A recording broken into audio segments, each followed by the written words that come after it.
The rain drummed against the windows of Lou's diner like nervous fingers tapping on glass. Maddie wiped down the same table for the third time, her dark eyes scanning the restaurant's dimly lit corners.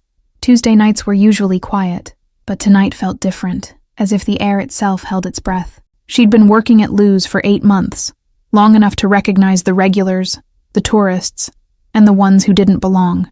Tonight, 3 men sat in booth 7, the corner booth that most customers avoided because it was too dark, too isolated. But these men had specifically requested it. Maddie had served them once already. They'd barely touched their burgers, spending more time whispering than eating. The youngest one kept checking his watch, while the older man with the scar running from his left ear to his jaw hadn't stopped staring at the entrance. The third man, heavy-set with gold rings on every finger, drummed his fingers on the table in a rhythm that made Maddie's skin crawl. She tried to focus on her work, but something about them kept drawing her attention, like a splinter under the skin that wouldn't come out. "Table 4 needs more coffee," called Joe, the head waiter, snapping Maddie back to reality. She grabbed a fresh pot and made her way across the restaurant, but her path took her close to booth 7.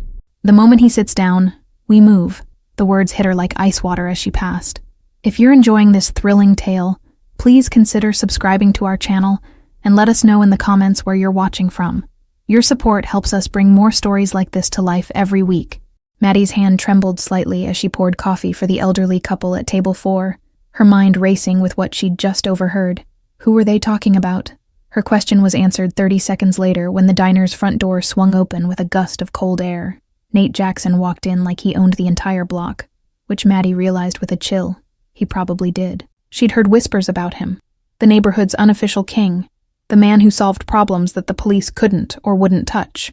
He was younger than she'd expected, maybe 29, with intensity threading through his posture and eyes that seemed to catalog everything and everyone in a single glance. 2 men followed him in, their expensive coats doing little to hide the fact that they were armed. They moved with the fluid precision of predators, scanning the room before taking positions near the bar and by the kitchen door. Nate smiled and nodded to familiar faces as he walked toward his usual table. Table 2, center of the room, where he could see everyone, and everyone could see him. "Evening, Nate." Lou appeared instantly at his side, wiping his hands on his apron. "Your usual booth is ready." Maddie glanced back at booth 7.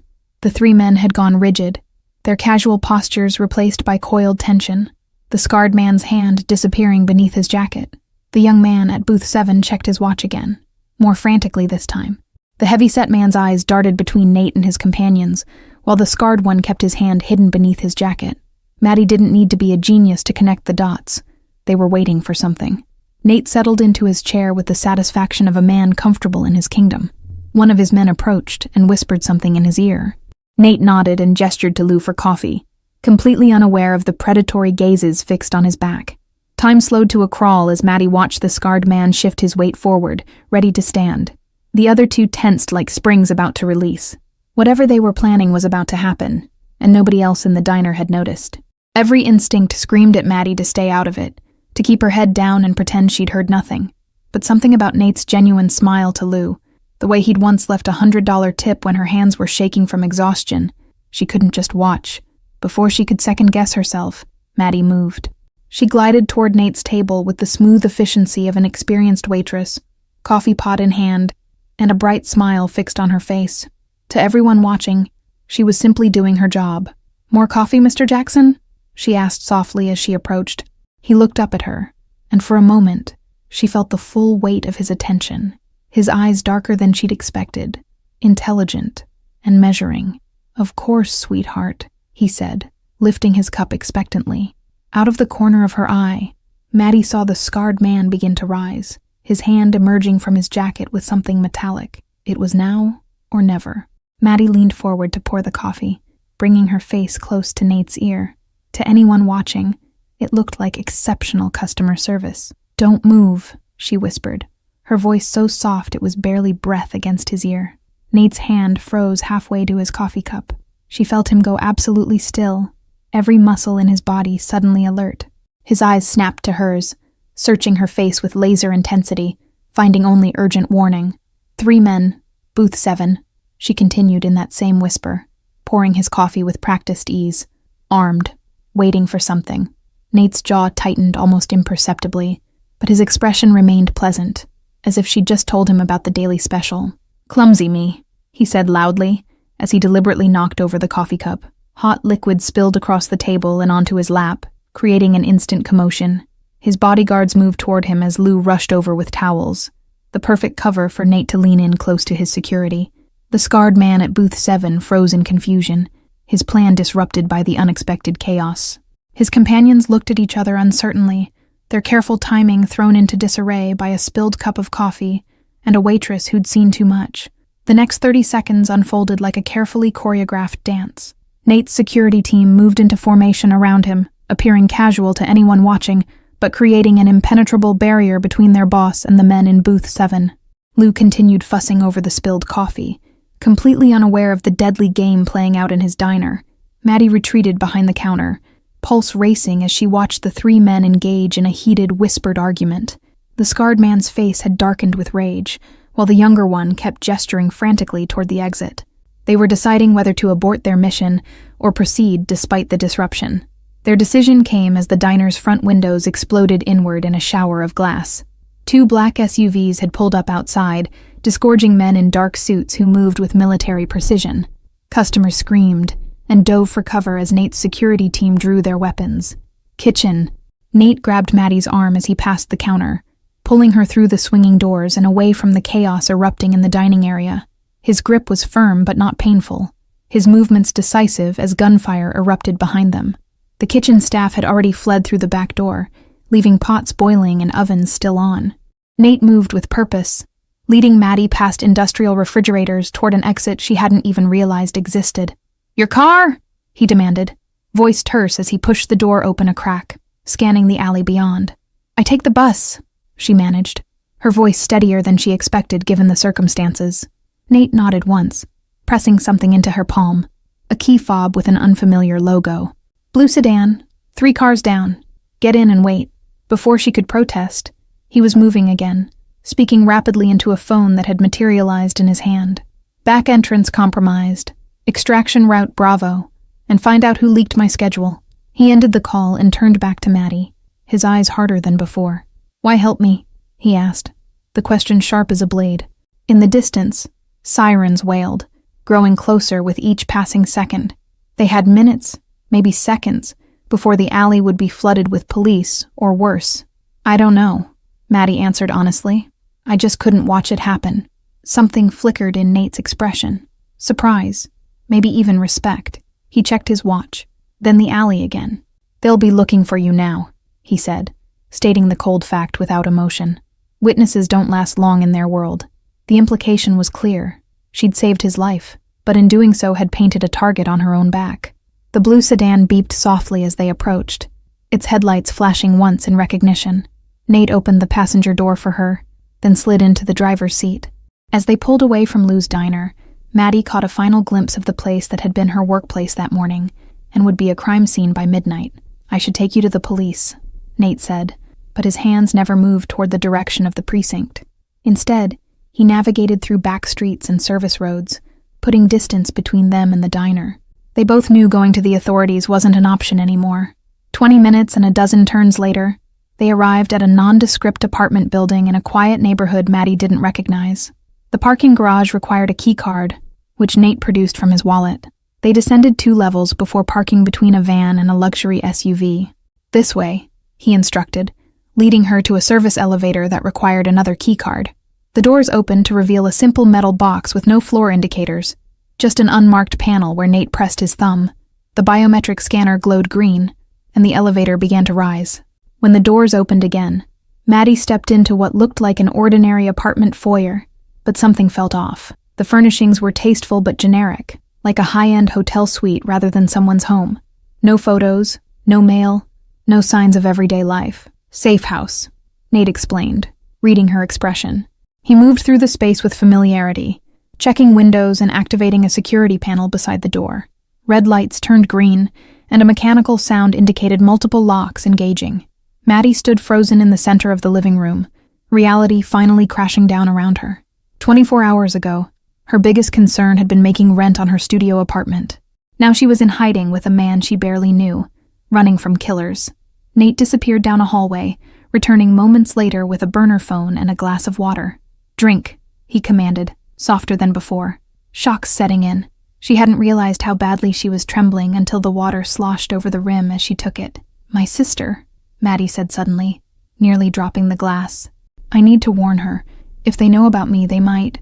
Nate held up a hand, already dialing on his phone. He spoke briefly to someone named Marcus, giving her sister's name and address. "My people will watch her, make sure she's safe," he assured Maddie, "but no contact. Not yet. They'll be monitoring calls, social media, everything." He crossed to a window, peering through a gap in the blinds at the darkened street below. The silence stretched between them, broken only by the soft hum of the air conditioning. Maddie studied Nate's profile. The strong jaw, the tension in his shoulders, the calculating look that never quite left his eyes. "Why would they want you dead?" she finally asked. "It's complicated," he replied, the standard non-answer. Then, perhaps seeing the frustration on her face, he added, "Family business. Not everyone appreciates how I've been running things since my father stepped down." The admission seemed to cost him something, a crack in the armor he wore so effortlessly. "You should sleep," Nate said, gesturing toward a hallway. "Bedroom's second door on the right. Clean clothes in the closet. Probably won't fit perfectly, but they're better than—" He gestured at her coffee-stained uniform. "We'll figure out next steps in the morning." The bedroom was like the rest of the apartment. Expensive but impersonal. Maddie sat on the edge of the bed, still clutching her purse, her entire life now reduced to whatever she happened to have with her when she left for work that morning.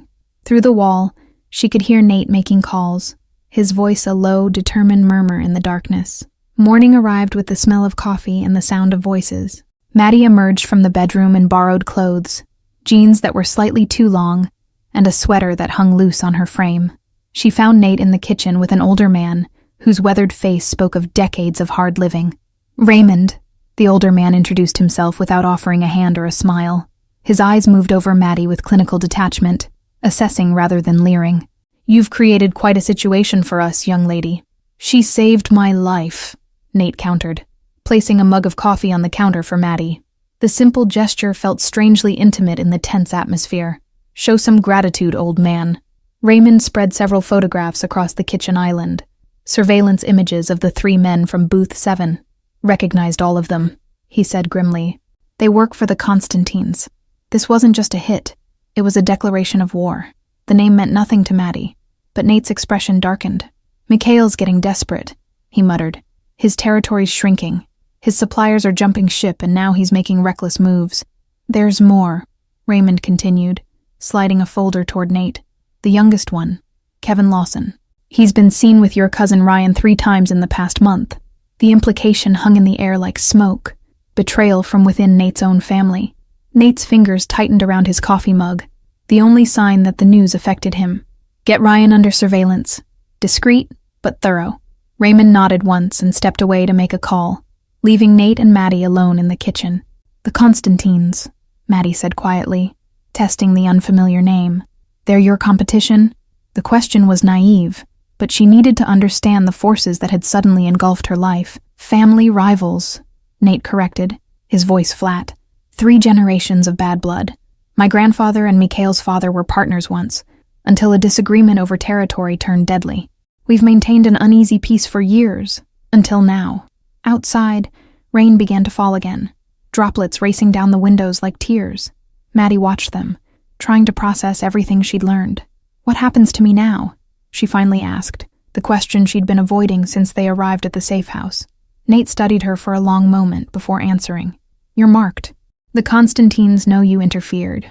They'll assume you're under my protection, which means they'll try to use you to get to me." His honesty was brutal, but necessary. "I can disappear," Maddie offered. "I have a cousin in Arizona. I could—" Nate was already shaking his head before she finished the sentence. His expression was almost pitying, as if she'd suggested flying to the moon on paper wings. "They have resources," he explained gently. "Contacts in police departments, airports, bus stations. They monitor social media, banking transactions. You'd be tracked down within days, and I wouldn't be there to protect you when they found you." Raymond returned with a tablet displaying security camera footage from Lou's diner. The images showed the aftermath: police tape, shattered glass, and body bags being wheeled out. 3 casualties, he reported. 2 of Mikhail's men and 1 civilian caught in the crossfire. Maddie turned away, stomach churning. A person had died simply for being in the wrong place at the wrong time, just as she might have been if Nate hadn't pulled her out. The weight of her involvement settled on her shoulders like a physical burden. Mikhail will be expecting retaliation, Nate said, his tactical mind already several steps ahead. He'll fortify his properties, move his family to safety, probably reach out to his allies for support. His fingers drummed against the counter, a habit revealing his concentration. So we give him what he expects, Raymond suggested, his weathered face brightening with grim inspiration. Make him think we're planning a frontal assault while we actually... He trailed off, waiting for Nate to finish the thought. Nate's expression changed subtly, a predatory focus entering his eyes. While we actually use the one advantage he doesn't know we have. His gaze shifted to Maddie, and a chill ran down her spine as she realized what he meant. She was the unexpected variable in this deadly equation. The plan took shape over the next hour, a sophisticated deception that would use Mikhail's own expectations against him. Raymond made calls, organizing surveillance and gathering intelligence on the Constantine family's movements. Maps and photographs covered the dining table, marking territories and safe houses. We need to confirm Ryan's involvement, Nate insisted, circling back to the painful possibility of his cousin's betrayal. If he's compromised, we need to know exactly how much information he's leaked. The family angle clearly bothered him more than the attempt on his life. Maddie listened silently, absorbing everything. She'd been thrown into this world without preparation, but her mind adapted quickly, noting patterns and connections in the information flowing around her. What about the scarred man? She asked suddenly. He seemed to be in charge at the diner. Both men turned to her with surprise, as if they'd forgotten she could contribute more than just her presence. Anton Levin, Raymond supplied. Mikhail's enforcer, former Spetsnaz with a reputation for creative problem-solving. The euphemism didn't disguise the brutality implied. He likes to work with a specific team, Nate added, appreciating Maddie's engagement. The younger one is new, but the heavy-set man has been with him for years. They're loyal to Anton first, Mikhail second. This information shifted something in the strategy, a new angle forming. Maddie took a deep breath, making a decision she knew would irrevocably change her life. I want to help, she said firmly, not just hide and wait. If I'm already in danger, I might as well make myself useful. Nate and Raymond exchanged a look that contained volumes of unspoken communication. There is a way, Nate said slowly, measuring each word. But it's dangerous, and once we start, there's no going back. He laid out the core of the plan, using Maddie as visible bait, while simultaneously exploiting Ryan's betrayal to feed false information back to the Constantines, a double deception that might just work. 3 days later, Maddie sat at the bar of the Astor Hotel's renowned restaurant, wearing an emerald dress that complemented her coloring perfectly. Small cameras disguised as jewelry recorded everything around her. The transformation from waitress to elegant decoy had been swift and thorough. Remember, just be visible. Nate's voice came through the nearly invisible earpiece. He was watching from a private dining room overlooking the main floor, surrounded by security personnel and surveillance equipment. We want Anton to see you, recognize you, and report back to Mikhail. The restaurant buzzed with the energy of Manhattan's elite, politicians mingling with celebrities, business tycoons closing deals over expensive wines. Maddie sipped her sparkling water, maintaining the perfect picture of a woman waiting for someone important. Her pulse quickened when she spotted Ryan entering the restaurant, exactly as planned. Nate's cousin moved with practiced confidence, greeting the maitre d' like an old friend. According to their intelligence, he would be meeting Anton here tonight, unaware that his treachery had been discovered. Ryan just arrived, she murmured, pretending to check her phone. No sign of Anton yet. Nate acknowledged with a soft click in her ear. The trap was set. Ryan had been fed information about Nate's supposed whereabouts tonight, information he would eagerly pass to Anton. Maddie felt rather than saw Anton's arrival 20 minutes later. A shift in the room's energy, a sudden tension that prickled along her spine. She didn't turn, maintaining her casual pose at the bar, but in her peripheral vision, she caught the distinctive scar as he approached Ryan's table. He's here, she whispered. Meeting with Ryan now. In her ear, Nate issued rapid commands to his team. The confrontation was imminent, but not here. They wanted to follow Anton back to Mikhail, to end this with one decisive strike rather than a protracted war. The meeting between Anton and Ryan lasted precisely 12 minutes. They spoke in low tones, exchanged no documents, and parted with nothing more than a nod. To casual observers, it looked like any business meeting in New York City. Maddie knew better. She'd just witnessed the betrayal of family loyalty in real time. As Anton passed near the bar on his way out, his gaze swept over Maddie, then snapped back with sharp recognition. For 3 heartbeats, their eyes locked in silent acknowledgement. She saw the moment he realized who she was, saw his hand twitch toward what was surely a concealed weapon.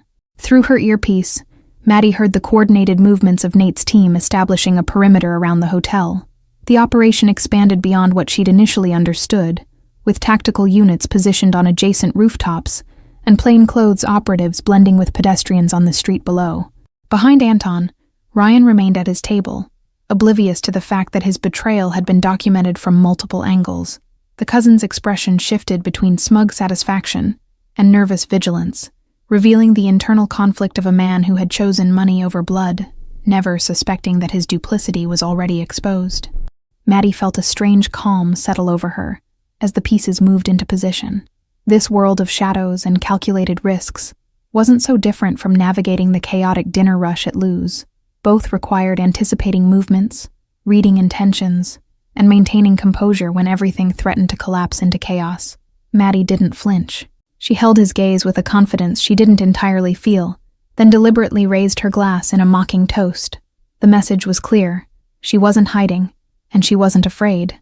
The audacity of the gesture clearly startled Anton, buying precious seconds as he reassessed the situation. By the time Anton recovered and moved toward her, Nate's security team had materialized around the bar, not obviously threatening, but present enough to make Anton reconsider a direct confrontation in such a public setting. He retreated, but the fury in his eyes promised this wasn't over. "He's leaving," Maddie reported quietly, heading toward the east exit. Outside, unmarked vehicles were ready to follow Anton to what they hoped would be Mikhail's location. The real confrontation would happen away from innocent bystanders, on territory of Nate's choosing. Dawn broke over the city as Maddie stood on the balcony of Nate's penthouse, watching the first golden rays illuminate the skyline. Below her, New York was waking up, unaware of the power shifts that had occurred overnight. The Constantine threat had been neutralized, not through bloodshed as she'd feared, but through a combination of leverage, negotiation, and the threat of mutually assured destruction. "You should be resting," Nate said, joining her with 2 steaming mugs of coffee. The past 48 hours had left shadows under his eyes, but there was a lightness to him now. The weight of constant vigilance temporarily lifted. He handed her a mug, their fingers brushing in a moment of unexpected warmth. "It's strange," Maddie reflected. "A week ago, I was worried about making rent. Now I'm standing in a penthouse after helping take down a crime family." The absurdity of her situation struck her anew with each passing day, like waking repeatedly into the same strange dream.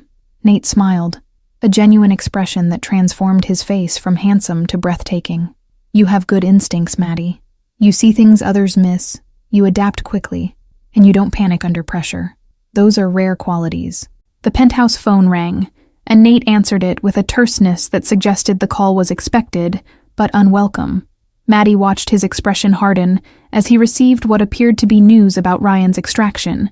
His cousin would face family justice, rather than legal consequences, a mercy of sorts that spoke volumes about Nate's complex moral code. Beyond the gleaming city skyline, Maddie knew her sister was being quietly relocated to a luxury apartment with enhanced security, another life irrevocably altered by her split-second decision at Lou's diner. The guilt mingled with relief, knowing her family would be protected, even as their freedom became circumscribed by invisible boundaries. Later that morning, Raymond arrived with documents, new identity options, financial accounts, security protocols, spreading them across Nate's dining table like artifacts from a civilization Maddie was only beginning to understand. The old man's grudging respect showed in the thoroughness of his preparations, each contingency addressed with the precision of someone who had orchestrated many such transitions. The unspoken question hung between them. What happened now? With Mikhail neutralized and a truce negotiated between the families, Maddie was technically free to return to her old life, but they both knew that was impossible. She'd seen too much, knew too much, had become part of a world that didn't allow casual exits. "Raymond thinks you should work for us officially," Nate said, breaking the silence. "Intelligence gathering, strategic assessment. You have a talent for reading people and situations." The offer was presented casually, but they both recognized its significance. A legitimate place in his organization, protection, security. Maddie considered the proposal, weighing it against her former dreams of finishing college and opening her own restaurant someday. Those ambitions suddenly seemed distant and small, compared to the intensity of the past week, the rush of being part of something larger than herself. "And what do you think?" she asked, meeting his gaze directly. The question contained multitudes. Was this just business for him? Was she merely an asset to be utilized? Or was there something more behind his protective instincts, the way his eyes lingered on her when he thought she wasn't looking? Nate set down his coffee mug, his expression serious. "I think you saved my life when you had every reason to look the other way. I think you're extraordinary, Maddie, and I think having you walk away would be..." He paused, searching for the right word. "A mistake I'm not willing to make." The confession cost him something. She could see it in the tension of his shoulders, the vulnerability that briefly replaced his customary control. Nate Jackson didn't admit weakness, didn't express need, yet here he was, essentially asking her to stay. "I'll need my own apartment," Maddie said, decision made, "and I want to finish my degree." Nate's smile returned, relief evident in the relaxation of his features. They would negotiate the details later, boundaries, expectations, the precise nature of what was growing between them. For now, it was enough to stand together as the city awakened, two people whose lives had collided through chance and choice, bound together by a whispered warning and the promise of something neither had expected to find. Thank you for following my story. If you enjoyed it, please don't forget to like, subscribe, and share this video, as your support is crucial for me to continue creating content for you.